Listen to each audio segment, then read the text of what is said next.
संस्कृत का लाभ हमारे पास है, इसको लाभ से लाभ करना चाहिए। ये देखिए कीटक कीटक, ये तमिल में कुचंची है, कुचंची। मैं पढ़ पा रहा हूँ क्योंकि मैंने इसको लिप्यंतरण किया हुआ है। मैं लिप्यंतरण जान बचाने के लिए भी कर रहा हूँ। मान लीजिए हमने एक असमिया बनाई, ये असमिया नहीं जानते, कुछ लिख दिया उन्होंने, मैंने लाइक कर दिया उसको।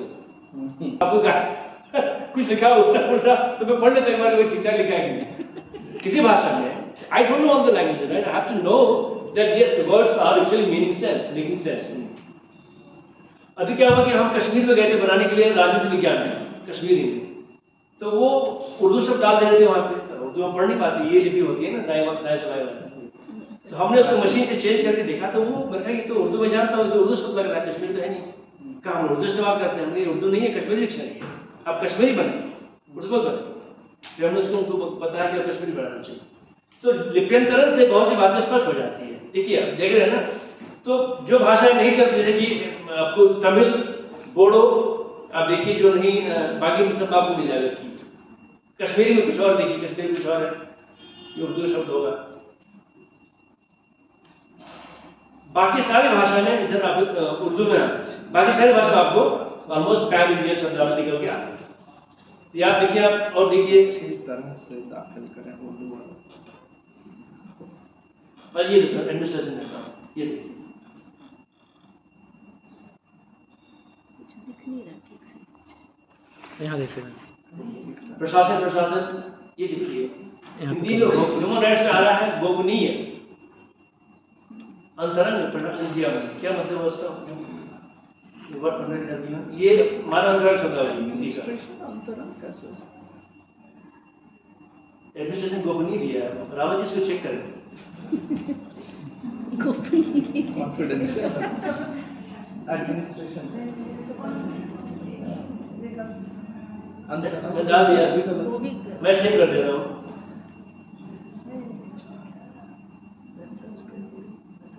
अब जो हमारा ऑफिसर है वो उसको अनदेखा नहीं करता, क्योंकि फीडबैक चला गया जी कि सब गलत, ठीक करें, कुछ गड़बड़ जरूर है।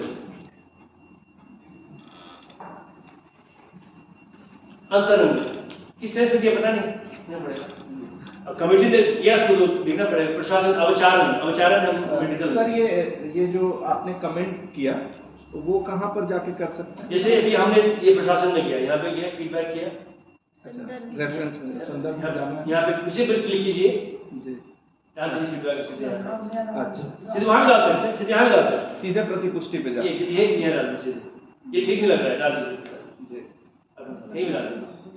संदर्भ क्या है? संदर्भ इसलिए कि मान लीजिए क्या कॉन्टेक्स्ट उसका पूरा वो आ जाएगा पूरा। जैसे ये है, एक जगह बड़ा इंटरेस्टिंग आता है, देखिए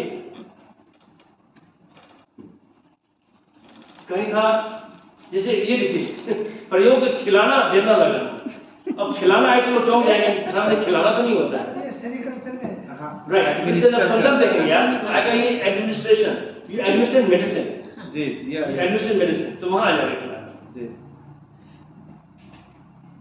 ओरल एडमिनिस्ट्रेशन खिलाना, सेरिकल्चर में, तो उसका संदर्भ अलग हो जाता है। एक शब्द का कई संदर्भ हो सकता है, तो पूरा संदर्भ आपको मिल जाएगा। एक प्रिंटेड कोर्स में संदर्भ नहीं मिलेगा, क्योंकि आप एक ही कोर्स को देखेंगे ना, बाकी कुछ नहीं देख पाएंगे। इसका एक्सपर्ट का लिस्ट आया है, अपडेट हुआ है, कई लिस्ट है, कई जगह आया हुआ है। अब यहाँ पर देखेंगे आप, तो अधिकतर कोर्सों में आप देखेंगे, जैसे मलयालम प्रशासन परिचालन व्यवहारम, यहाँ देखिए भरणम वर्णम निर्वाणम प्रशासनम, निर्वहनम शब्द है मलयालम में, जो निर्वहन करे वो प्रशासक होता है, डॉक्टरी झपटने वाला नहीं होता है, जो आपका मेमो दे वो प्रशासक नहीं होता है, जो आपका भरण पोषण करे, आपको आगे ले जाए, आपको अपने आगे बढ़ने में मदद करे, वो प्रशासक होता है, मेमो देने वाला प्रशासक नहीं होता। I hope this is not here, पर दिस इज नाइस। बहुत से लोग क्या मेमो डालते रहते हैं ना,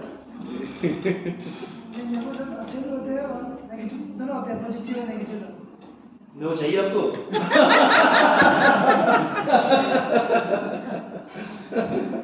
अब जैसे मान लीजिए देखते हो गया, तो हमें मान लीजिए कि अब कोई भी कोर्स हमारे सारे कोर्स है ना, यहाँ पे देखिए कोई कोर्स आपको दोनों सब्जेक्ट ढूंढ लीजिए, इंजीनियरिंग सारे हर सब्जेक्ट मिल जाएगा आपको, कोई कोर्स पे क्लिक करें आप तो आपको कोर्स मिल जाएगा वहाँ पे सर्च करें आप, ये सर्च यहाँ पे अब हम डाल देंगे, एक माइक्रोफोन डाल देंगे, जिससे कि जो दिव्यांग लोग अब बोल के सर्च कर पाएंगे। जब सर्च आएगा तो उसको रीड आउट भी कर देगा उसको, ये टेक्नोलॉजी आ जाएगी।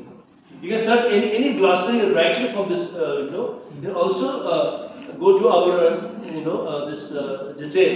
यहाँ देखिए हमारे विज्ञान के कितने हैं, विज्ञान कितने हैं, सारा हर भाषा में कितना है। बोड़ो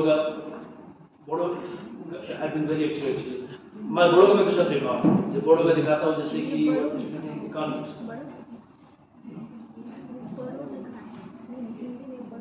अब मोजाम मुझे बोड़ो में देवनागरी लिपि है, तो मोजाम गुलाम फा मैं पढ़ पा रहा हूँ। Bahayanae Rakhanti, classical Rakhanti, classical लिखा है। Bahayagra Rakhanti, ये बहुत ही डिफरेंट है। चलिए बढ़िया है, पर शब्दावली बन गई तो हमें करना क्या पड़ेगा कि अब कैसे तत्सम शब्दावली को यहाँ पे प्रमोट किया जाए वो देखना पड़ेगा। थोड़ा सा एक विचार करना पड़ेगा कि it's good to be different, but not at the cost of mobility of people in India. That will be a casualty if we try to right. So that has to be a consideration. मैं linguist हूँ तो मैं अनुमय विनय करके आपसे कहूँगा आप तत्सम शब्दों को ज़्यादा जगह दें तो ठीक रहेगा। ये मैथ्स का है, तो आप कोई भी शब्दावली ढूंढ लें हमारी, और मैं आपको जो दिखाना चाहता हूँ हमारी जो इंजीनियरिंग शब्दावली है इंजीनियरिंग के जैसे 32 है, इंजीनियरिंग में जैसे रासायनिक इंजीनियरिंग, इलेक्ट्रिकल इंजीनियरिंग शब्दावली को खंड एक बोलिए बोल के दिखाता हूँ आपको। ये देखिए बोर्ड का जो है एरो इंजन, विमान इंजन, एयर इंजन। अब जो अंग्रेजी शब्द है जो प्रॉपर नाउन है एंड्रू वेरिएबल स्ट्रोक इंजन, अभी तो ऐसे ही रहेगा, उसको चेंज नहीं कर सकते। एंड्रू नाम फिर चेंज कर देंगे, उसको तो राम साहब मोहन कह देंगे, वे रहेगा। अब एक्शन इंजन, अक्षीय इंजन ये नोट दिया है, अक्षारी ने दिया उन्होंने यहाँ पे। दंड इंजन, बीम इंजन किया इसको, दंड इंजन। द्वि ईंधन इंजन, अब जो द्वि ईंधन इंजन है मैं देख रहा हूँ सारी भाषाएं इसको एक्सेप्ट कर लेंगी ऑलमोस्ट। बायोफ्यूल शॉर्ट भी है, इन्होंने बड़ा बनाया इसके लिए, तो ये अनुवादक को मुश्किल तो नहीं होगी, देख लीजिएगा। मतलब मैं I request the community to know. I'm not saying just take the Hindi. No, I don't want to take that.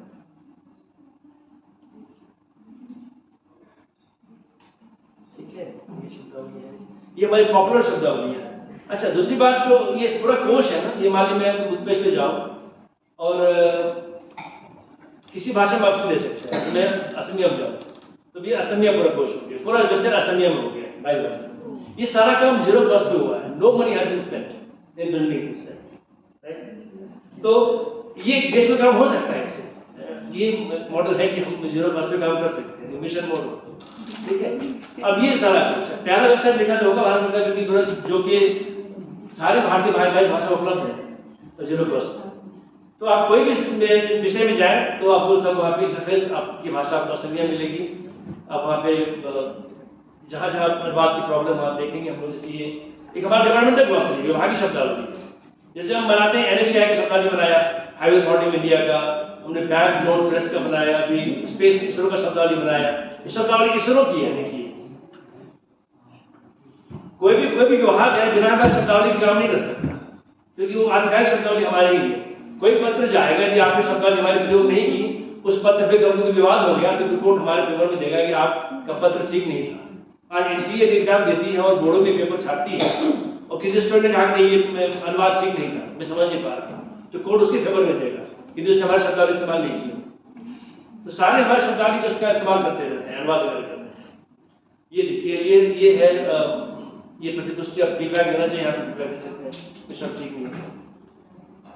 हम गोवा गए थे, वहाँ पे एक शब्द है लीगल में एडहॉक जज, एडहॉक जज का उन्होंने कर रखा था हमारे शब्दावली कोंकणी में तदर्थ जोबीज। जोबीज शब्द कोंकणी का पोर्तुगीज मूल का शब्द, तो हमने दिखाया वहाँ पे गोवा राज भाषा में, तो उन्होंने कहा कि ये जोबीज शब्द जो है ये सिर्फ यही भी पणजी में चलता है, बाकी जगह नहीं चलता है। तो हमने कहा बताइए, तो फीडबैक दे दिया कि तदर्थ न्यायाधीश कर दीजिए, हमने उसको चेंज कर दिया, न्यायाधीश कर दिया। तो यदि फीडबैक जनता से आएगा कि भाई कौन शब्द पूरे ही मिजोरम में चलेगा, जो सारे मिजोरम में चलेगा वो शब्द मान रखो, ये नहीं किसी एक जिले में चल रहा कहीं और नहीं चल रहा। तो तो मानक शब्द आमतौर पे जो किताबों में इस्तेमाल होते हैं वो मानक हो जाते हैं आमतौर पे, जो बोलचाल में होते हैं मानक नहीं। तो ये कोश है और इसका इस्तेमाल आप लोग करें। मैं आप सबसे आग्रह करूंगा कि आप इस प्रक्रिया से जुड़ें। और दूसरा जो हमारा ऑनलाइन सेल है वो मैं दिखाता हूँ आपको। CSTT का मुख्य हमारी वेबसाइट ये है। इस वेबसाइट पे आप सेल जो ढेर सारे इसमें है, अबाउट अस है, एम्प्लॉयज कॉर्नर है, डाउनलोड सेंटर है, गैलरी है, नोटिस बोर्ड है, RTI जनरल सारे हमारे बुक्स में आप जाएंगे तो यहाँ पे आप जो क्लिक करेंगे तो आपका वो खुल जाएगा। 8 तारीख को उसको लॉन्च किया है। सारी पुस्तकें हमारी अब आ गई शॉपिंग कार्ट। अब उसको क्लिक कीजिए, ऑर्डर कीजिए और आपको हो जाएगा। तो 0 प्राइस के दिख रहा है पीछे। तो आप उसको जैसे आपने ऐड टू कार्ट किया उसको, तो उसके बाद आप उसको शॉपिंग कार्ट में जाइए। 0 प्राइस दिखा रहा है, अवेलेबल नहीं होगा ये। तो इस पे सर अकाउंट बनाने की जरूरत है या बिना अकाउंट बनाए ही परचेस कर सकते नहीं, कोई भी परचेज कर सकता है। जब परचेज करेंगे आप जब लास्ट में जाएंगे तो आपको फिर एड्रेस करना पड़ेगा जी तभी आप उसको एड्रेस दिखता तब आपको शिप होगा वो। अभी 8 अक्टूबर को लाइव किया है। ये सीधे भारत कोष से भारत सरकार का ऑनलाइन शॉपिंग के लिए सीधे पैसा वहाँ जाता है। अब उसके लिए ये कि यदि इसको हम वो करेंगे ना, वो क्या बोलते हैं, पॉइंट ऑफ सेल वाला डिवाइस होता है, ये हमारी प्रदर्शनी लगेगी हम मान लीजिए, तो वहाँ पे लोग किताब बेचेंगे तो पॉइंट ऑफ सेल डिवाइस से होगा। तो डिवाइस में क्या है कि एक दिन पैसा एक्सिस बैंक में रहेगा, फिर जाएगा भारत कोष में। तो वो अभी चल रहा है। एक दिन क्यों रहेगा आपके पास? वो सारा भी वर्कआउट हो रहा है कि एक दिन का क्या कमीशन होगा, इंटरेस्ट होगा, वो सारा वर्कआउट करना पड़ेगा, फिर भारत कोष में जाएगा। बहुत सी बातें टिप करनी पड़ती है। यहाँ सीधे भारत कोष जाता है, तो कोई दिक्कत नहीं। तो ये है, आपसे आग्रह है कि आप जुड़े हमारे साइट से जाके और देखिए कहाँ पर क्या आपकी आवश्यकता है। कई सारे कोर्स हमारे पब्लिकेशन में है और डाउनलोड कर सकते हैं आप। और then we can together make it happen. It's a tough task actually, और लेकिन बिना आपके सहयोग के काम नहीं हो सकता है। आपका बहुत बहुत धन्यवाद, आप जुड़े हमसे, अपेक्षा है। और हिस्टोरिकली देखिए तो पूरा भारत को सांस्कृतिक दृष्टि देखिए कहीं था, तो अब पता नहीं क्या क्या चीज विसंगतियां आई हैं जो भाषा परिवार में विभाजित कर दिया देश को। होना तो चाहिए था कि 5 प्राकृत थे, उससे सारा काम होना चाहिए था। ये सारी समस्या आई हैं, धीरे धीरे इसको दूर किया जाए। आप सही कह रहे हैं, भाषा वैज्ञानिकों की अच्छी team, good linguists have to be on board actually, not Tom, Dick and Harry linguists, you know, or we will spoil the case for them. So we'll have to have a good team of linguists who can actually, work on it with little more with details. Silent word languages की क्या क्या विशेषताएं हैं। और एक बार हमने workshop किया था मणिपुर यूनिवर्सिटी इम्फाल में, तो हमारे अलग प्रोजेक्ट था 17-18 भाषाओं का था, राज्य मंत्रालय का। तो मणिपुरी, बोडो, हमने तिब्बत बड़ो भाषा में के लिए एक सेमिनार पांडियन फ्रेमवर्क के Paninian Paninian framework works even all language, English में भी काम करता है, तो करने चाहिए। पर क्या हमारे भाषा विज्ञान विभाग पाणिनि नहीं पढ़ाते। मैं फ्लोरेंस विश्वविद्यालय गया था, वहाँ पे मैं हिस्ट्री प्रोफेसर था। तो वहाँ मैंने सोचा कि मैं I was having dinner with the HOD of the department. I wanted to boast Panini. ऐसे मैं पाणिनि करता हूँ, तो कहा पाणिनि पढ़ाते हैं यहाँ पे। They teach Panini in Florence University, but not in our department in India. ये क्या पूर्वाग्रह है, क्या ये मैं समझता हूँ दुराग्रह है कि अपनी चीजों को नहीं शामिल करना। घाटा होता है उससे। जो मॉडल आपकी सारी भाषाओं को कैप्चर कर सकता है उसको करना चाहिए। चॉम्स्की तो कैप्चर नहीं करता, हिंदी को भी कैप्चर नहीं करता, अंग्रेजी को कैप्चर नहीं करता चॉम्स्की। चॉम्स्की पे यहाँ भी पढ़ाई की है, अमेरिका में पढ़ाई की है, डिटेल एक्सपर्ट के साथ। It doesn't work even for English today. तो बाकी भाषा क्या काम करेगा? पाणिनि तो इतने सालों से काम कर रहा है, तो उसको कराइए ना, ये ना मतलब। तो जो चीज उपयोगी है उसको लेके आगे बढ़ना चाहिए। विवाद में कि अंग्रेजी फैशनेबल भाषा है, वो सारी ऐसी बातें होती हैं, वो ठीक नहीं है। जो उपयोगी हो अंग्रेजी में उसको लीजिए ना, आगे बढ़िए। जो उपयोगी नहीं उसको मत आगे बढ़िए। सर, जो कोश बने हैं पहले से आयोग के द्वारा, उसमें बहुत सारे शब्द ऐसे हो सकते हैं या हैं जो अब उस तरह से प्रयोग में नहीं आते हैं, या वो बहुत ज़्यादा जटिल हैं, संस्कृत बहुत ज़्यादा संस्कृताइज्ड हैं जो कोई इस्तेमाल नहीं करता है। तो वैसे शब्दों को भी रिवाइज करने की कोई प्रक्रिया चल रही है? बिल्कुल है भाई। आज आप फीडबैक देंगे ना, आप फीडबैक देंगे, ये शब्द जरूर है जटिल से बदलिए, फिर हमें वो इनपुट मिल जाता है कि जनता कह रही है, फिर उसको बदलेंगे। हम खुद हमारी समिति 4 लोग बैठ के कहेंगे तो पूर्वाग्रह से जटिल हो सकते हैं। जी जी। प्रोपागेंडा कई तरह के होते हैं, यदि जनता कहेगी तो उसका आधार ठोस हो जाता है कि बदलना चाहिए। जैसे अभी पुलिस शब्दावली के लिए कहा जी तो हमने बदल दिया, कमेटी बना दिया, वो काम कर रही है उस पर। हमें भी एक चाहिए ना, सपोर्ट चाहिए कि क्यों कर रहे हैं। जी कल कोई पूछ ले तो यहाँ तो सर, नागरिक प्रचारिणी सभा ने एक जमाने में कचहरी हिंदी कोश एक बनाया था, लेकिन उसको उन्होंने प्रकाशित नहीं किया किसी वजह से वो, लेकिन काफी रिगरस तरीके से वो कंपाइल किया गया था। कचहरी हिंदी को कचहरी हिंदी कोश था। कहीं है इसका? सर, ये नागरिक प्रचारिणी सभा में इसकी पांडुलिपि है।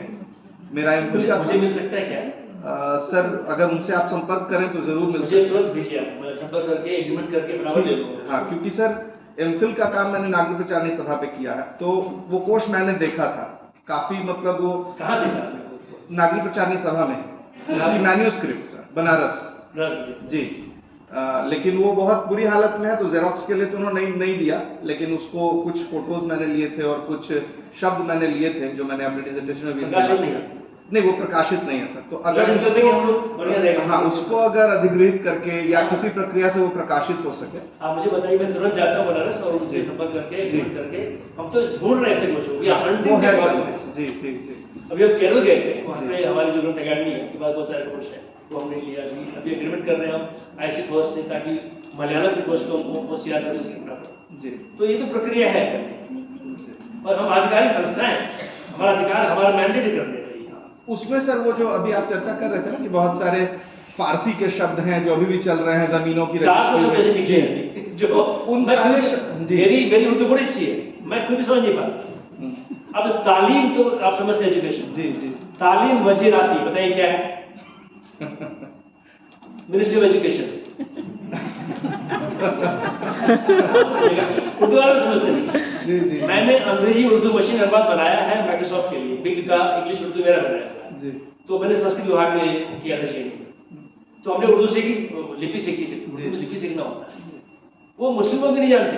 अब ये समस्या होगी। तो बेसिकली अब जो है जो स्क्रिप्ट है that is it should be converted to Devanagari. अभी एक मीटिंग की थी हमने, उर्दू काउंसिल के डायरेक्टर ने कहा कि देवनागरी कर लीजिए, ज़्यादा देवनागरी पढ़ पा रहे हैं उसको, तो ज़्यादा प्रैक्टिकल है ना, जो नहीं चल रही क्यों चलाएंगे उसको। अब सिंधी में भी मैं तालीमी वजराती लिखूँ और जो जनता नहीं पढ़ पा रही है, तो सिंधी तो भारत की सिंधी है ना, यहाँ के लोग नहीं जानते, तो पाकिस्तान में चल जाएगा, यहाँ नहीं चलेगा। तो जो चलेगा वो चलेगा जी। जनता बताएगी क्या चल रहा है, हम उस पर तुरंत कार्रवाई शुरू करें। ये पुलिस वाला उदाहरण है, किया फटाफट। आपने बहुत सारे उदाहरण मणिपुरी भाषा से दिए हैं, लेकिन शब्दावली निर्माण के लिए मुझे लगता है कि जैसे आपने भी कहा संस्कृत या तत्सम शब्दावली को आधार बनाया जाए। लेकिन कई बार क्या होता है कि भाषा परिवार, आर्य भाषा परिवार में बहुत आराम से हो जाए, लेकिन अभी जैसे कि बोडो भाषा की बात हो रही थी, मणिपुरी में भी यही समस्या है। आपने भी बताया कि मणिपुरी में बहुत सारे मूल शब्द हिंदी या संस्कृत के हैं, तो वो इसलिए क्योंकि बीच में एक समय आया मणिपुरी इतिहास में, आप जानते हैं। हाँ, वैष्णविज्म की बात कर रहे हैं। हाँ, तो उससे पहले जो शब्द है उसको रिवाइव करने में लोग लगे हुए हैं अभी भी, और अभी उसको चला भी रहे हैं। तो दिक्कत ये हो जाती है कि उस वाले को आधार बनाया जाए कि क्योंकि भाषा बहुत सेंसिटिव मैटर है, तो दिक्कत ये हो जाती है कि उसको अपनाया जाए या पहले वाले को अपनाया जाए। इस पर क्या है कि मैंने 5 वर्ष तक वो प्रोजेक्ट चलाया। मणिपुर यूनिवर्सिटी में हमारा पार्टनर, वो आर डी मंत्रालय ने कंसोर्शियम बनाया था 17 यूनिवर्सिटी का, मुझे उसका लीडर बना दिया उन्होंने। So we were collecting parallel corpora in 17 Indian languages. Manipuri was done by Imphal University. नाम भूल रहा हूँ क्या, the head of the department at that time, Yashwant Chundam, my partner. He is currently in IIS Shimla में। तो ये क्या है कि मणिपुरी में जो आप जो बता रहे हैं वैष्णव जो, लेकिन यदि वो सही होता कि वैष्णविज्म के कारण मणिपुरी में संस्कृत के शब्द आए, तो संस्कृत में धातु 100 से अधिक संस्कृत की नहीं मिलती। धातु कब आती किसी भाषा में, जब मूल उनका एक ही होता है। जैसे हम पूरा जो आधार इंडो यूरोपियन का है, हम कहते हैं ना कि पुत्र, हमने कहा कि जैसे कि डॉटर दोहित्री कहा, जैसे कि पितर कहा पिता से, और तो वो जो आधार धातुएं हैं, जैसे इज कहते हैं अस्थि, संस्कृत में अस्थि से इज हो गया, अंग्रेजी का इज हो गया है कि नहीं। और जैसे हम एस्ती कहते हैं, जैसे लिथुआनिया में कहते हैं कहा त्वम असि, संस्कृत है कहा त्वम असि, कौन तुम हो संस्कृत में, लिथुआनियन में है को तू एसी, संस्कृत में असली वहां पे एसी हो जाता है, को ही रहता है। तो जो आधार है धातुओं से शब्द बनने का वो यदि मिलता है, मणिपुरी में वो मिल रहा है, संस्कृत के 100 धातुएं मिली है, इसका मतलब कुछ न कुछ तो बात और पुरानी बात है, इसको भाषा वैज्ञानिकों ने इग्नोर कर दिया है। मेरे छात्र ने जो मणिपुरी के उसने बताया मुझे, नहीं, वो बहुत प्राचीन जो हमारी भाषा है उसमें नहीं मिलता है। अब वो जो आपको मैं उसका एमफिल थीसिस भेजूंगा, एमफिल थीसिस किया हुआ है, उसकी फाइंडिंग यही वाली है, वो खुद मणिपुर का है, उसको मणिपुरी, संस्कृत, बांग्ला, हिंदी, अंग्रेजी सारी भाषा फ्लुएंट आती है, बहुत ब्राइट लड़का है। कभी खंगंगबा नहीं। दूसरी बात आपने बताई कि जो हम संस्कृत में करना चाहते हैं ये गलत है, इसलिए क्योंकि ये तो संविधान ने हमें दिया है। संविधान ने कहा है कि प्राइमरी मुख्य रूप से संस्कृत, गौण रूप से अन्य भारतीय भाषा। ये भी कहा है यदि कोई शब्द अन्य भारतीय भाषा बहुत प्रचलित है तो उसको रखना चाहिए। सर जैसे कि ना बहुत सारे शब्द ऐसे हैं जो मणिपुरी में है लेकिन हिंदी में नहीं है, वो हिंदी में आने चाहिए। अभी भाषा दान हो रहा है, हिंदी शब्द में हिंदी में लिए जा रहे हैं। तो शब्द सिंधु में तो हम अभी कर रहे हैं। हाँ, आप कर रहे हैं शब्द सिंधु में ना जी हाँ, तो हिंदी में आ रहे हैं, शब्द आ रहे हैं, हाँ, उससे तो हम लोग कर रहे हैं। वो अच्छी बात हो आ रही है। लेकिन संविधान ने क्या कहा है कि मुख्य रूप से संस्कृत को आधारित बनाए, यदि कोई शब्द भाषा में पॉपुलर है उसको भी रखें, दोनों बातें। तो ये तो चलेगा, लेकिन गोल ये है कि एक समानता है, मतलब जो शब्दावली तकनीकी है, वैज्ञानिक है, उसमें थोड़ा सा एक समानता है तो अच्छा रहेगा। थोड़ा सा सर विविधता भी तो हमारी विशेषता है। जैसे मान लीजिए हमने पहला शब्द रख दिया प्रशासन, दूसरा रख दिया लहंगा कपड़ा, तो दोनों मिल गया बच्चे को। यदि कहीं मूव करेगा वो तो प्रशासन से काम चल जाएगा उसका, वहीं पे हाथ रहेगा काम चल जाएगा उसका, क्या दिक्कत है? हम भी लहंगा कपड़ा सीख जाएंगे। अब जो लिपि बदलना हो तो मैं सीख रहा हूँ ना, थपक भी शब्द है वो सीख गया मैं तो कई अपने पासवर्ड मणिपुरी रखता हूँ, बता दो आपको मैं कोई सामान समझ नहीं पाएगा।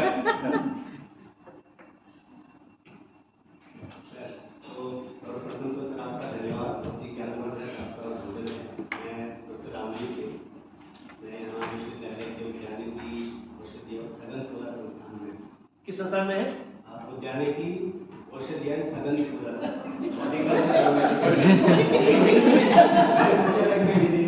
नहीं, मैं सुन नहीं पाया। तो मैं सर बेसिकली मैं औषधीय पौधों पे यहाँ जैसे रिसर्च कर रहा हूँ। एक जो मुझे जैसे लगा कि ये जो क्षेत्र है ये औषधीय पौधों के लिए जाना जाता है, लेकिन वो बहुत ज़्यादा जैसे हम कहें आइडेंटिफाइड नहीं है। और अगर हम उसका अगर उसका आइडेंटिफिकेशन हो जाए तो डाटा ऑलरेडी अवेलेबल है। जैसे मान लीजिए मैं एक पौधे पे काम कर रहा हूँ, मुझे स्टूडेंट जानते हैं लंबक, जो संस्कृत में मंडूकपर्णी के नाम से जाना जाता है। मंडूकपर्णी। और अगर मैं मंडूकपर्णी सर्च करूँ तो बहुत डाटा अवेलेबल है। अच्छा। लेकिन लंबक सर्च करूँ तो कुछ भी अवेलेबल नहीं। तो क्या कुछ ऐसा प्रयास कभी किया गया हो जैसे औषधीय पौधों में, क्योंकि जैसे मैं मतलब हर्बल ड्रग्स पे काम कर रहा हूँ, तो ये मैंने ये पाया भी है कि जो आयुर्वेद के ग्रंथों में कुछ पौधों के नाम लिखे गए, बाद में उनका गलत आइडेंटिफिकेशन हुआ। शायद जो दवाएं शायद अच्छे से काम नहीं कर पाई, उसका ये कारण हो सकता है। मतलब कहीं ऐसा बहुत प्रमाणित नहीं है बेटा, लेकिन मैं मानता हूँ ऐसा हो सकता है। तो क्या कोई ऐसा प्रयास हुआ हो कि जिसमें इस तरीके का जैसे जो रीजनल फ्लोरा है उसका कोई शब्दकोश हिंदी से या इंग्लिश से बनाने की कोशिश की गई हो? तो शायद मुझे लगता है कि नया डाटा जनरेट करने के बजाय अगर एक लिंक मिल जाए तो ऑलरेडी बहुत सारा डाटा हमारे पास उपलब्ध है, तो वो शायद बहुत कारगर है। ये सही कहा आपने, क्योंकि शब्द जो हमारे औषधीय हैं उनकी पहचान होनी चाहिए। आयुष मंत्रालय ने कुछ कोच बनाया है, और हमारा भी कोच आयुर्वेद का कोच हमारे पास है, वो आप देख सकते हैं। तीसरा मेरा जो साइट JNU में है, sanskrit.jnu करके मेरा सर्वर है, वो 5 सर्वर वहाँ पे हैं जो काम करते हैं। उस पर चरक सुश्रुत कोच बने हैं, पूरा उसका टेक्स्ट है, सर्चेबल है, और निघंटू कई सारे बने हैं, अमरकोश वगैरह भी है। तो वहाँ पे कई बार आवश्यकता मिल जाए आपको। लेकिन जो आप कह रहे हैं कि जैसे फ्लोरा एंड फाउना का एक मेरा विचार है कि एक भारतीय फ्लोरा एंड फाउना का एक कोच बने, जिसमें साधारण नाम भी रहे और जो तत्समीय नाम वो भी रहे, अंग्रेजी नाम भी रहे। क्योंकि मैं भी एक किसी फर्स्ट कहीं भी गया था, एक हरियाणा में कोई एक गार्डन है, मतलब इस तरह से क्या कहिए उसको, जैव उद्यान जैसे कुछ है वहाँ पर। तो वहाँ गया था, तो वहाँ पे टिकट तो उन्होंने 5 रुपये रखा था, यानी सब लोग जा सके। लेकिन सारे पौधों के नाम अंग्रेजी में थे। तो हमने कहा ये क्या विडम्बना है, आप किसको बुला रहे हैं, किसके लिए कर रहे हैं, क्या दिखा रहे हैं। तो वो कोश हमारे यहाँ होना चाहिए। हम भी जैसे अड़हुल है, अड़हुल का क्या होना चाहिए, चंपा होना चाहिए, ये सारे नाम हमारे जैसे बगड़ो बोलते हैं हमारे गोरैया को, तो ये सारे नाम जो अलग अलग भाषाओं में किसी चिड़िया के लिए भी है वो भी होना चाहिए, तत्समी शब्द भी होना चाहिए और अंग्रेजी में वो भी होना चाहिए। तो एक कोश पे हम एक कार्य बहुत जल्दी करेंगे, पौधे भी उसमें शामिल कर देंगे। तो ऐसे हम एक्सपर्ट प्रयास हम लोग अपने विश्वविद्यालय में भी कर रहे हैं। यहाँ भी विभाग उसका प्रॉपर है। अर्बन गार्डन में पौधे के ऊपर मीजो नाम अगर लिखा है तो कम से कम मीजो उसको बहुत आसानी से समझ पाएंगे, उनको पता है कि इसका प्रयोग। आप मुझे एक ईमेल भेज दीजिए PA2 चेयरमैन CSTT, मैं आपको अब मुझे बिल कीजिएगा कि इस पे करने की आवश्यकता है। हम एक मीटिंग कमेटी बुला के इस पे काम शुरू कर देते हैं। ठीक है। मेरी शिक्षा नीति में इंडियन नॉलेज सिस्टम पे काफी जोर है, इशू है। कुछ पुस्तकों का विकास नीतिकरण किए गए और कुछ पुस्तकों को डाउनलोड किया गया था पहले, तो सारी संस्कृत में रहेंगे, हमारा प्राचीन ज्ञान ज़्यादा संस्कृत में ही है, तो संस्कृत से उसको जैसे आपने पहले भी कहा कि अगर हमारे पास हिंदी या इंग्लिश में सही से ट्रांसलेशन उपलब्ध हो जाए तो उसमें डिजिटल भाषाओं में लेना बहुत आसान हो जाता है। जो हमारा संस्कृत में ज्ञान है, चाहे वो विज्ञान शास्त्र का है, चाहे वो एस्ट्रो का है, तो ऐसा कोई प्रयास है जिससे कि जो संस्कृत को हिंदी में या इंग्लिश में ट्रांसलेशन। एक भारतीय ज्ञान परंपरा पे हमने समिति बना दी है और क्योंकि बहुत ही विशाल है, तो हमने क्या किया, जो 6 वेदांग हैं उनको आधार बनाया है कि ज्ञान परंपरा तो वेदांगों से शुरू हुई है और 6 वेदांग में से 4 भाषा विज्ञान देंगे। आज बताओ, वेदांगों से फिर शास्त्र बने हैं। तो अभी पहला वेदांग उन्होंने लिया शिक्षा, रेडिक्स उसका कर लिया, उसमें जो मूल शब्द है उन्होंने 200-300 शब्द निकाले शिक्षा के मूल शब्द, जो उसका हमें रखना है। अभी व्याकरण पर शुरू हो गया है, ऐसे करके हम लोग शुरू कर दिए।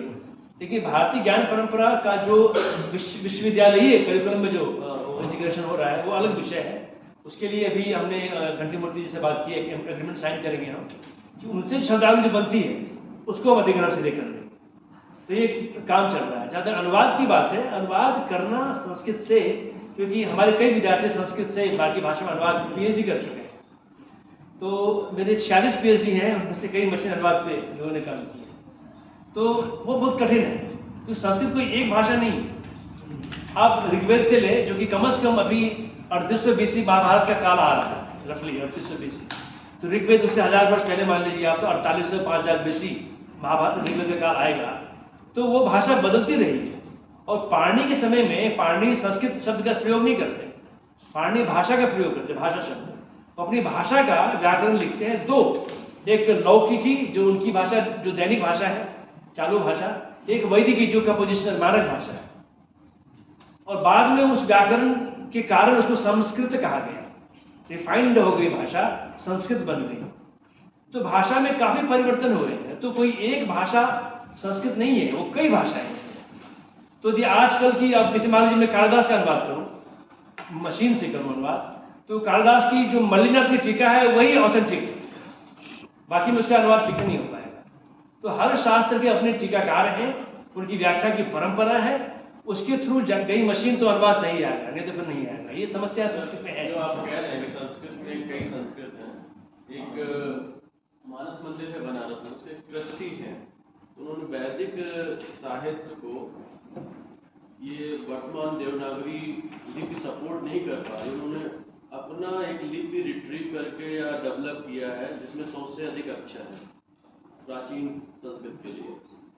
मुझे ऐसी सूचना मिली थी जो मिले। वो आवश्यकता नहीं, क्योंकि ऑलरेडी यूनिकोड ने वैदिक कोड बेस बना रखा है ऑलरेडी, सारे उसमें अक्षर जो स्ट्रोक्स ऑलरेडी दिए हुए, गौन वगैरह सारे उसमें। देवनागरी कोड पे यूनिक का है, यूनिकोड का उसका वैदिक अलग पेज बना हुआ ऑलरेडी, और फॉन्ट वॉन्ट सब बने हुए। वो अपने लिए ही काम करते हैं क्योंकि नहीं, संस्कृत की कम्युनिटी बड़ी है, उन्होंने किया हुआ है, पर मुश्किल क्या है कि भाषा में परिवर्तन क्यों हुए। आप पाणिनि की व्याकरण के कारण अभी भी वेद को पढ़ के समझ पाएंगे, 7000 वर्ष बीत गए, ये एक मिराकल है, ये हो नहीं सकता। लेकिन सब ने कुछ समझ पाएंगे। बहुत से शब्द ऐसे बदल गए हैं कि उसका अर्थ का अनर्थ हो गया, जैसे सुर से असुर बन गया। आप वो नेगेटिव पार्टिकल मान लिया, इंग्लिश में नेगेटिव पार्टिकल और वहाँ भी होता है, सिलोम, ये नेगेटिव पार्टिकल इंग्लिश में भी है। तो पश्चिम के लोगों ने क्या, तो अ को नेगेटिव आर्टिकल बना दिया, सुर से असुर बना दिया, जो सुर नहीं हो असुर हो। कई सारी चीजें। सित मतलब जो व्हाइट हो, सीता, और जो असित है वो डार्क हो, कोई कॉन्सेप्ट हमारे कोई कॉन्सेप्ट ही नहीं है dark white and dark complexion का। हमारे शिव जी डार्क, पार्वती गोरी थी, तो पता नहीं कहा क्या बना दिया उन्होंने। जो वेद का जो मिस इंटरप्रिटेशन हुआ है, that is deadlier than anything हमारी संस्कृति के लिए। उसको कैसे शुद्ध करना है, ठीक करना है, बहुत बड़ी प्रक्रिया है। भाषा वैज्ञानिकों की बहुत आवश्यकता पड़ेगी। खूब परिवर्तन हुआ है देखिए वेद से लेकर। तो ये कहना कठिन है कि एक संस्कृत कोई जो आजकल की लौकिक संस्कृत है उसको तो अनुवाद कर ले आसानी से। जो अभी गूगल में बनाया है मशीन अनुवाद संस्कृत का, वो उसी को करता है, वैदिक वगैरह को नहीं करता है। संभव ही नहीं, बहुत कठिन। सूत्रात्मक शैली है ना, सूत्र है। बीजों का भी शुरू हुआ है गूगल पे 6 महीने 1 साल के आसपास। बीजो आया है, गूगल में आ चुका है। लेकिन वो अभी नहीं, मिजो में हम I am very keen on doing Mizo Ladakhi, क्योंकि मिजो का जो क्षेत्र भाषा समुदाय क्षेत्र बड़ा इंटरेस्टिंग है। और क्योंकि दो बड़ों मतलब तिब्बती बड़ा भाषा आ गई संविधान में। संविधान की बात मैं नहीं कर रहा, मैं कह रहा हूँ उसको कोष बनाने का काम हम लोग कर सकते हैं, लद्दाखी विषय भी कर सकते हैं। सर सुबह बात हो रही थी कि 8वीं अनुसूची में शामिल होने के लिए मिजो का भी कई स्टूडेंट कहते हैं 38 आवेदन हैं, तो लेकिन क्या वो अलग प्रक्रिया होगी। भारतीय लिपि में होना आवश्यक है, कंडीशन है। वो अलग बात है, वो दूसरी बात कर रहे थे। संविधान में शामिल होने के लिए नागरी लिपि की ऐसी मान्यता नहीं है। तो मुझे लगता है कि सर उपलब्ध रहेंगे बातचीत के लिए। हम लोग थोड़ा विलम्ब हो चुका है, तो अगला सत्र भी शुरू करना है, बीच में लंच भी होना है। एक्चुअली आपने अनंत बोल दिया था ना, इसलिए मुझे लगा कि बहुत लिटरेरी दे दिया गया है। सर आप अध्यक्षीय वक्तव्य थोड़ा हो जाए। बहुत बहुत धन्यवाद सर। मुझे यकीन है आप लोगों के मन में बहुत सारे सवाल हैं, पर क्योंकि हमारे पास समय बहुत कम है, मैं अब हमारे अध्यक्ष डॉक्टर मोहन कोइराला जी को आगाह करना चाहूँगी।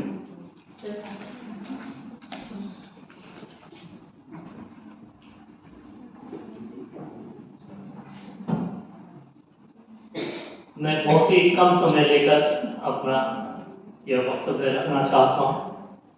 आज के इस सेशन में बहुत कुछ जानकारी मिल गई और CSTT ने कितना काम किया है वो आपने समझ लिया, और इसको हमें तारीफ करने की ज़रूरत नहीं है। ये देश के हित के लिए, भाषा के हित के लिए CSTT ने काम किया है।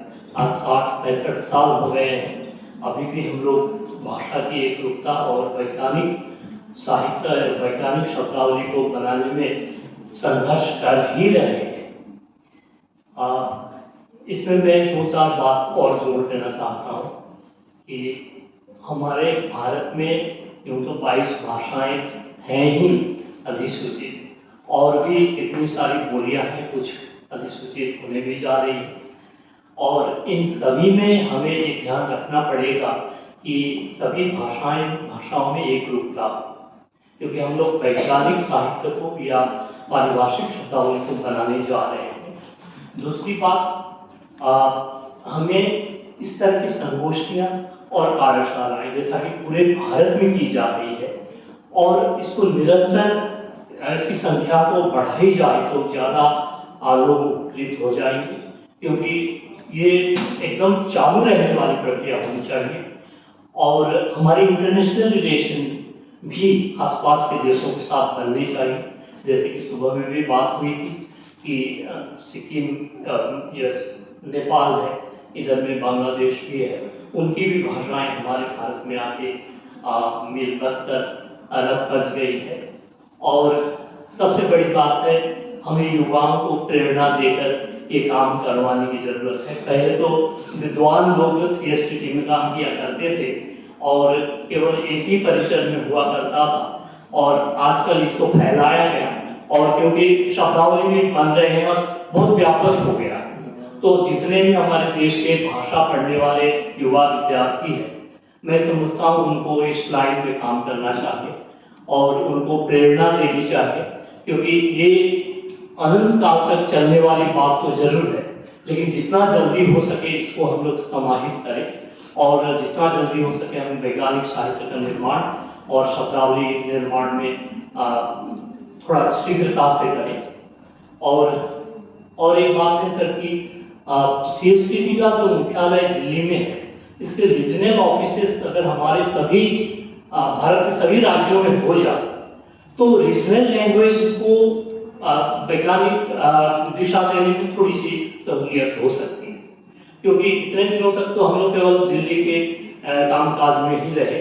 तो अभी जैसे कि आसाम या मिजोरम की बात भी करें तो विद्वान यहाँ पर भी है और विद्यार्थी यहाँ पर भी है, तो इसलिए रीजनल ऑफिस की जरूरत मैं समझता हूँ ज़्यादा होगी और इससे काम और ज़्यादा हो सकता है। और युवाओं में हमें रुचि जगानी भी पड़ी, क्योंकि केवल हम लोग साहित्य में ही रहते तो काम चलने वाला नहीं है, अभी वैज्ञानिक साहित्य को बनाने की जरूरत है। इसलिए युवाओं को उधर मोड़ने के लिए हमें प्रेरित करना पड़ेगा, उनको उनकी रुचि भी बढ़ानी होगी। तो मैं यही समझता हूँ कि ये सेशन ने हम सभी लोगों को बहुत अच्छा कुछ सिखाया है और यहाँ से जाते जाते हमें यही मंत्र लेकर जाना पड़ेगा कि मिजोरम में 2 दिवसीय सेमिनार ने हमारे वैज्ञानिक साहित्य, भारतीय भाषाओं में वैज्ञानिक साहित्य निर्माण के लिए बहुत बड़ा संदेश दिया है और ये हम सबको मानकर आगे बढ़ना चाहिए। तो मैं अपने अध्यक्ष भाषण में ज़्यादा नहीं कहूँगा। आप सभी को एक बार पुनः धन्यवाद और सर को भी धन्यवाद।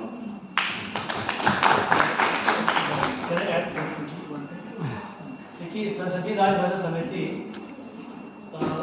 जो हमारे काम का आकलन करती है, parliamentary commission of official language है जो हमारे काम का आकलन करती है, उन्होंने अपने एक रिव्यू में कहा है कि हमारी सारी भाषा में जो क्षेत्र है हमारा एक ब्रांच बनना चाहिए, CSTT का रीजनल सेंटर बनना चाहिए और उस रिकमेंडेशन को राष्ट्रपति ने स्वीकार कर लिया है और हमारे पास आया, हमने भी स्वीकार करके भेज दिया।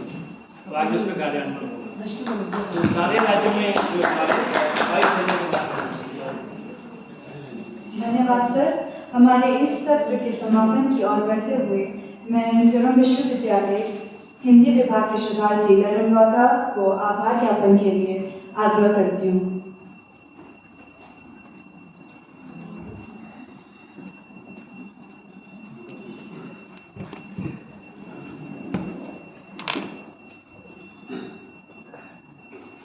आप सभी को नमस्कार।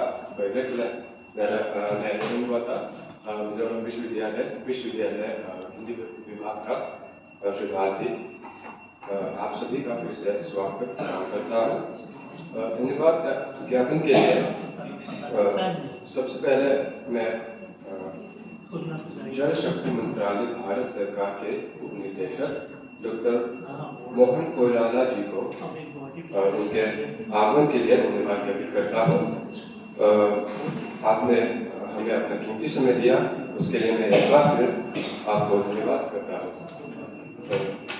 फिर उसके बाद मैं वैज्ञानिक तथा तकनीकी शब्दावली आयोग की ओर से आए हुए हमारे मुख्य वक्ता प्रोफेसर गिरीशनाथ झा जी का आपके आगमन के लिए आपको भी धन्यवाद व्यक्त करता हूँ। आज का विषय भारतीय भाषाओं में तकनीकी शब्दावली का विकास और पूर्वोत्तर भारत की भारतीय भाषाओं के संदर्भ में से संबंधित आपने आपकी प्रस्तुतियाँ और चर्चाएं बहुत जानकारीपूर्ण रहती है, जिनसे हमें नए दृष्टिकोण और विचार प्राप्त हुए हैं। इसके लिए मैं आपको एक बार फिर धन्यवाद देता हूँ। और अंत में मैं सभी विद्यार्थियों, शोधार्थियों, प्रोफेसरों और यहाँ उपस्थित सभी लोगों को धन्यवाद ज्ञापित करता हूँ, जिनकी उपस्थिति से यह कार्यक्रम सफल हुआ। आप सभी को धन्यवाद।